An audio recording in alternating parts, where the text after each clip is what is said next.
Hoje nós estamos em mais um episódio do nosso podcast Papo de Visão, aqui da Clinoft. Hoje nós vamos falar sobre catarata.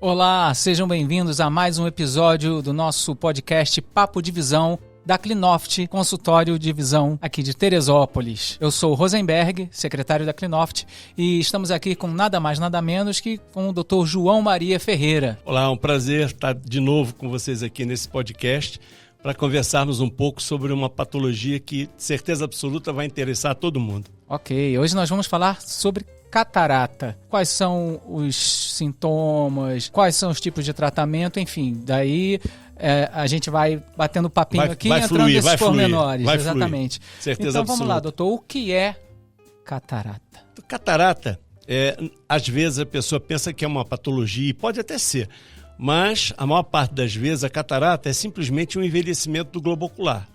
Da mesma maneira que aparecem as rugas na pele, a catarata é a ruga do olho. Então, com o tempo, com a idade, e estamos falando aí acima dos 70 anos, mais ou menos, né, em média, acima dos 70 anos de idade, a catarata nada mais é do que uma perda de transparência do cristalino. Nós temos uma lente natural dentro do olho chamado cristalino. E com o tempo, essa lente vai se opacificando. Nós vamos perdendo a visão através de uma opacificação desse sistema visual, dessas lentes chamadas cristalino. Mas isso é normal. 90% das pessoas, se chegarem a uma idade avançada, vão ter catarata. Isso é inevitável. Tá? Entendi. É um embaçamento? É um embaçamento, tá? Ele perde a transparência. Aquela lente que era transparente, era branca, né? Era transparente, não é branca. Transparente passa a ser branca, ou seja, passa a ser leitosa, muitas vezes mais escura. Nós chamamos de catarata mais do idoso, vamos dizer assim. Ela é mais escura, então a pessoa começa a sentir uma falta de visão para perto, para longe, em todos os sentidos. Existe a probabilidade de... Você está falando, de certa forma, de idade, de envelhecimento, mas existe a probabilidade de alguém não é de adquirir, mas obter o sintoma da catarata em uma tenra idade? Olha, só se for uma catarata congênita, tá? Nós temos vários tipos de catarata. Tem a catarata patológica, a congênita é uma delas. Então a criança já nasce com a catarata. E aí, se a gente fosse falar aqui no assunto, a gente ia ficar aqui o tempo todo sem falar em outra coisa. Mas a criança nasce com essa catarata. Se essa catarata for muito grande, ela tem que operar muito cedo, entende? Com 4, 5 anos de idade, antes dela completar a idade ortótica, como nós chamamos, que seriam os 7, 8 anos, ela tem que ser operada para que ela não tenha nenhuma lesão futura, tá? Por atrofia neurológica desse olho. Então isso é muito importante. Depois você tem as cataratas traumáticas, que é aquela catarata em que o indivíduo leva uma pancada no olho, mesmo não sendo um trauma transfixante, não quer dizer que tenha que penetrar alguma coisa no olho. Basta uma pancada forte, essa pressão e contrapressão pode provocar microfissuras na cápsula do cristalino e o humor aquoso penetra nesse cristalino, provocando uma opacificação. Você pode também ter a catarata metabólica, que é a catarata, por exemplo, do diabético, que é o mais comum. O paciente diabético, se não for controlado, ele vai ter uma catarata muito mais precocemente do que uma pessoa que não tenha diabetes. Mas sempre por volta dos 60, 65 anos de idade. A partir dos 70 anos de idade, realmente essa facosclerose, vamos dizer assim, ela começa a ser normal em qualquer ser humano. Não quer dizer que a pessoa tenha que ser operada. Né? Sim. Isso aí é normal. Mas para você ter uma ideia, 70% das cataratas operadas no mundo são do idoso. Tá? São com uma faixa etária superior aos 70 anos de idade. É probabilidade para... É bem certo que, não digo 100% da população, mas vamos dizer assim, uma grandíssima parte vai precisar. 100% da população. 100%. Você tem uma ideia? Tinha um professor meu, já há muitos anos atrás, que ele dizia sempre uma coisa que eu nunca mais esqueci. Só não vai ter catarata quem morre cedo. E essa é uma grande realidade, tá? Então, quer dizer, a pessoa que chega a uma idade, aí 70, 80, 90 anos de idade, vai ter catarata. Agora, tem pessoas mais sensíveis e outras menos sensíveis, tá? Será que nós podíamos colocar o primeiro slidezinho aqui só para ter uma ideia aqui, o pessoal que está assistindo o podcast? Você está vendo aqui, é uma catarata típica do idoso. A gente chama de catarata morganiana ou catarata senil. Então você vê que aquele cristalinho, aquela pupila que devia estar transparente, está completamente opacificada. Então, do mesmo jeito que você não consegue, por exemplo, ver um fundo de olho desse paciente, só uma ultrassonografia que conseguiria entrar, ele também não vê para fora. Então ele vê tudo embaçado, esse olho tudo embaçado. Não quer dizer que os dois olhos tenham uma catarata madura do mesmo jeito. Sim. Às vezes um olho tem mais um pouco do que o outro. Tá?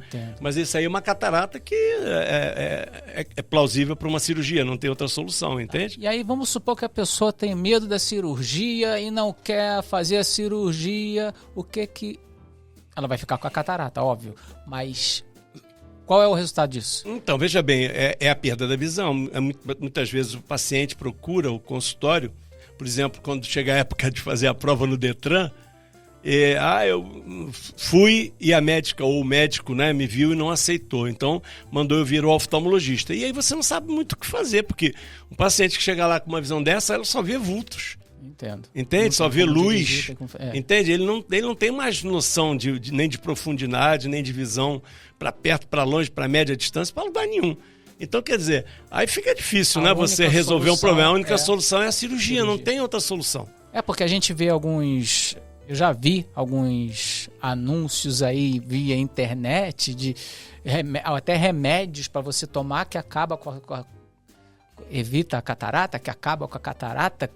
O pessoal jogando essa para poder vender. Infelizmente, isso é uma publicidade enganosa. Então, esse é mito, tá? Até hoje, tá? Muitas pesquisas são feitas e acredito que um dia mais tarde se consiga algum tipo de tratamento clínico para catarata, é uma questão de tempo, mas até o dado momento não existe tratamento clínico, tá? Qualquer tratamento da catarata passa por uma cirurgia de substituição do cristalino por uma lente intraocular. Não sei se daria para botar o segundo slide aqui no nosso mural. Aqui do nosso lado esquerdo, ou lado direito de quem está assistindo, você vê um olho com a pupila escura. Então, sim, é um olho transparente, é um cristalino transparente, tem um reflexo pupilar normal. Já aqui do outro lado, você vê um olho em que a parte central do cristalino está opacificada. Correto. Está meia fosca, meia branca, meia esbranquiçada. Então, isso é uma opacificação de cristalino. E você vê no desenho de baixo, naquele cristalino normal e transparente, você vê a imagem penetrando e sendo projetado lá atrás na mácula, na retina. Correto. Então, perfeito. Do jeito que ela vê, ela entra e é projetada e depois descodificada pelo nosso cérebro. Já do lado de cá, você vê um cristalino opacificado em que não consegue focalizar em lugar nenhum. Então, o que ele faz? A luz entra no olho e é completamente espraiada e não consegue formar uma imagem. Então, é essa situação que o paciente vê. Agora, imagina, se é num olho, a pessoa ainda pode ir levando. Agora, nos dois olhos fica muito difícil, né? Poder andar, a pessoa começa a sentir dificuldade de subir e descer a escada. Por exemplo, quem dirige, botar o carro na garagem, bota o café fora da xícara. Então, quer dizer, é uma situação muito chata. Começa a bater com o braço na entrada da porta. Então, fica uma situação assim bastante... Então, é para a pessoa começar a ficar até meio que ligada nesses sintomas aí. Então, isso são sintomas de uma má visão. Parece uma coisa boba, mas... Perfeito. E o mais interessante, Rosenberg, é que a maior parte das pessoas acha, né, pelo menos tem essa percepção, de que vão ao consultório do oftalmologista e recebem um par de óculos e está o problema resolvido. O problema não é o grau, o problema é o olho. Entendo. Então, na realidade, você pode passar 1, 2, 3, 4 pares de óculos, isso acontece muito. O paciente vai no médico, aí passa um óculos, aí fica na mesma, vai ao outro, aí passa outro óculos e fica na mesma, até que resolve então ser operado e resolver o problema. Então, isso é muito comum no nosso dia a dia. Pra você ter uma ideia, a Organização Mundial de Saúde afirma que 70% das cataratas, das cirurgias realizadas no mundo todo são cataratas. São cataratas. Então, a catarata, a cirurgia da catarata, é a cirurgia mais realizada no mundo. E isso são estatísticas corretas, tá? Então, você vê, é uma cirurgia, de certa forma, eu não vou dizer que é fácil, porque não é. Um olho é um órgão sensorial, não é um dente, nem uma unha, né? Então é uma cirurgia que às vezes foge um pouco ao nosso controle. Tem que ser muito bem ponderada, muito bem estudada e muito bem organizada, vamos dizer assim, para cada paciente, para cada situação, porque cada paciente é um paciente, né? Sim, sim. Mas é uma cirurgia muito realizada no mundo todo. E aí, então, no sentido, a gente já está falando do tratamento clínico, né? Já está chegando nesse patamar, então a gente já sabe que a cirurgia é o caminho eficaz. É o tratamento definitivo. Né? Definitivo. Porém, o pós-cirúrgico. Então, eu até brinco. É tão importante quanto? Tão importante quanto. Eu brinco até. Não sei se pode passar aqui mais um slidezinho. Acho que tem um terceiro slide aqui. E aí, só para vocês darem uma olhada como é que é feita a cirurgia. Hoje em dia, antigamente, eu digo antigamente, na minha época de residência, eu peguei ainda a parte antiga, em que você tinha que abrir praticamente 180 graus no olho para você operar. E tirar esse cristalino.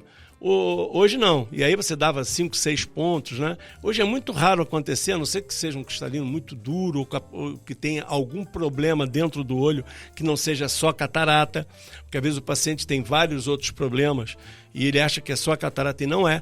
Então, às vezes, você ainda tem que lançar a mão dessa cirurgia chamada extracapsular. Sim. Mas, hoje em dia, você faz uma cirurgia chamada facoemulsificação, onde você faz um pertuito, que dá mais ou menos 1,8, 2 milímetros no máximo, em que você faz toda a cirurgia por esse pertuito. Tá? Então você aspira, você destrói o cristalino, né?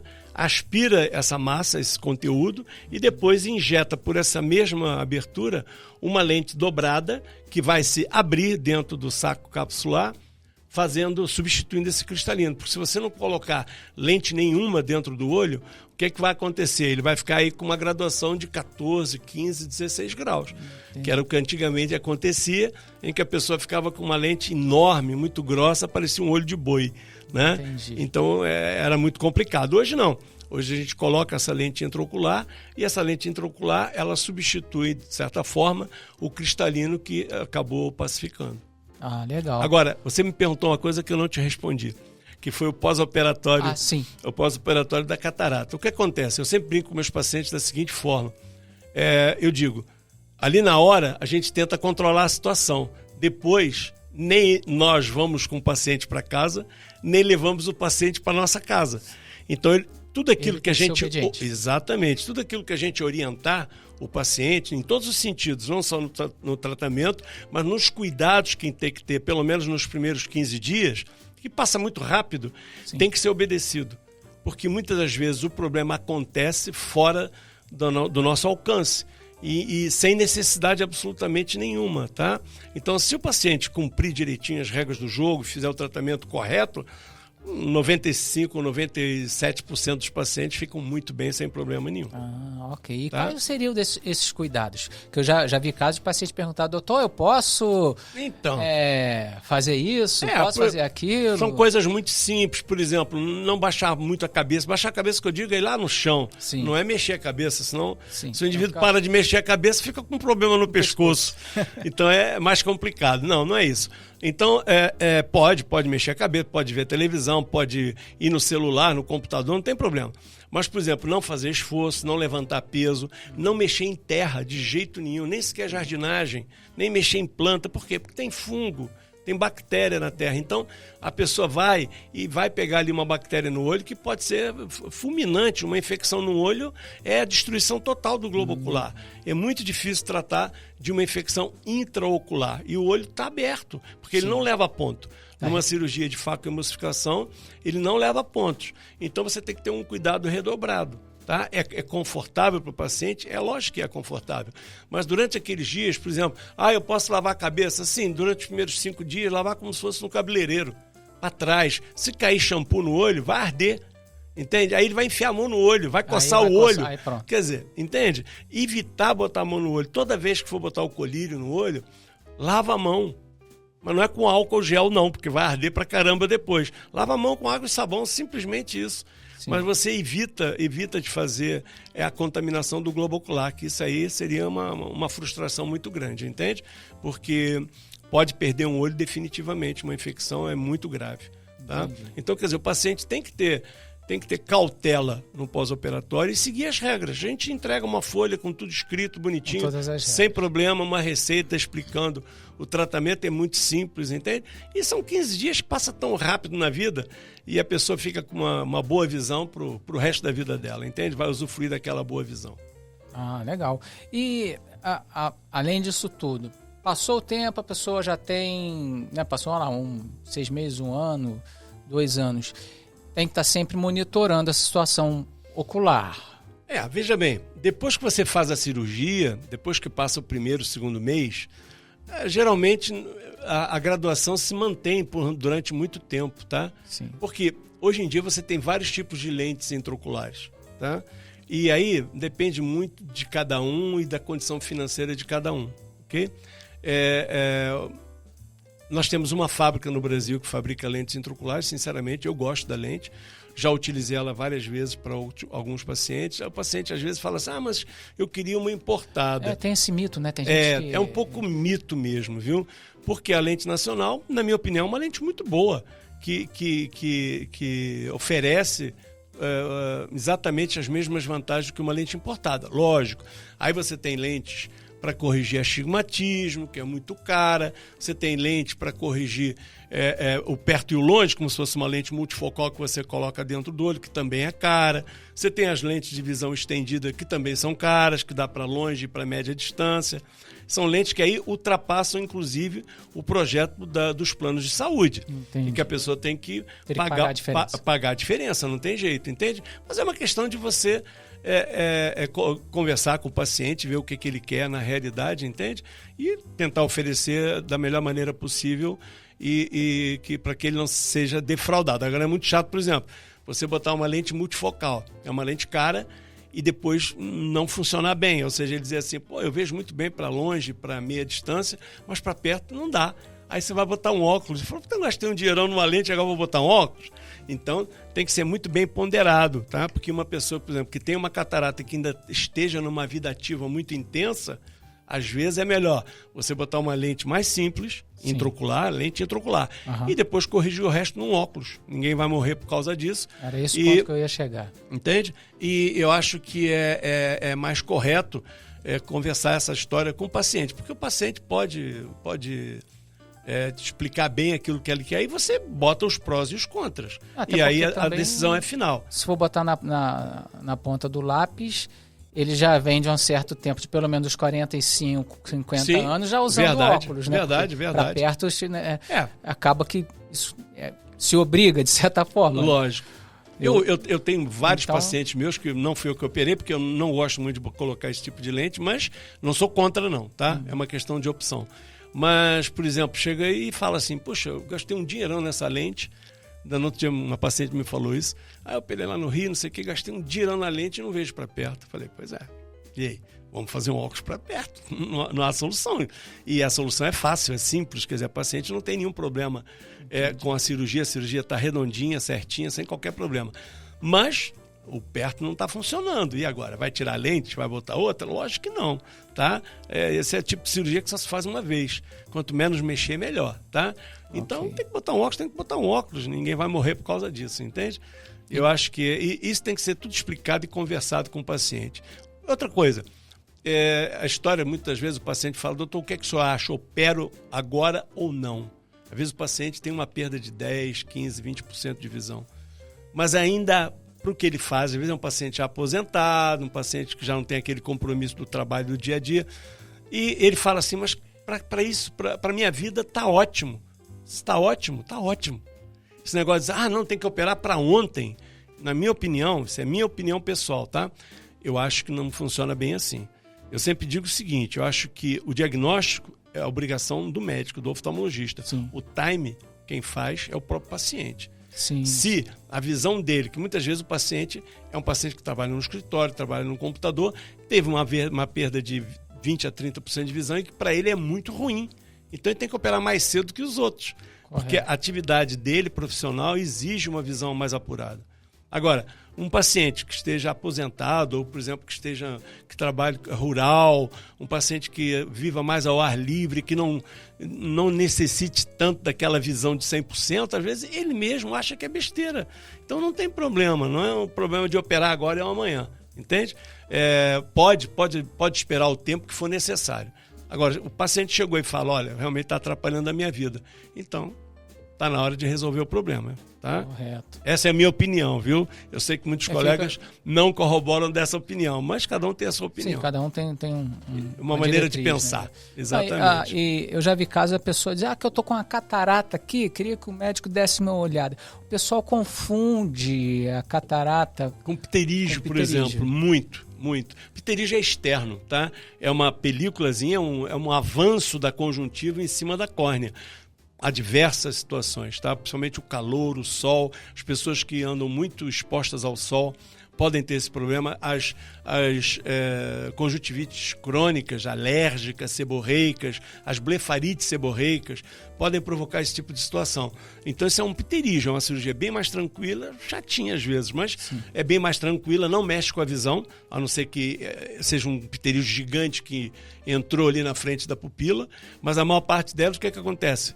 Com a penetração dentro da córnea, pelo tecido da córnea, ele puxa ali pelo epitélio da córnea e provoca um astigmatismo residual, que na hora que você opera, ele praticamente desaparece. Sim. Ou pelo menos reduz bastante, entende? Mas é uma cirurgia muito mais tranquila, com muito menos cuidado, com muito menos... Tá?